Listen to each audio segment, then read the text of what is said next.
10 টাকা দরে 5টি লেবু কিনে 15 টাকা দরে 6টি লেবু বিক্রি করলে শতকরা কত লাভ হবে?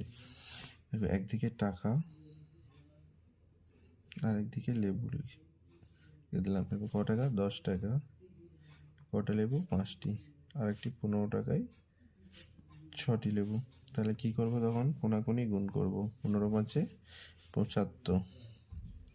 এই কোনাকুনি গুণ হবে আর একটা এই কোনাকুনি গুণ হবে। তাই 15 5 75। আর একটা হচ্ছে 6 10 60। এটা হচ্ছে এসপি সেলিং প্রাইস, এটা কস্ট প্রাইস সিপি। তাহলে আমার লাভ কত হলো? লাভ হলো 75 মাইনাস 60 সমান 15 টাকা। তাহলে আমার 60 টাকায় লাভ হলো কত? তাহলে শতকরা বের করতে গেলে কি করব?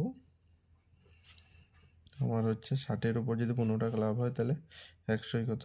15/60 গুণিত 100। 15 4 60, 4 25 এবং 100।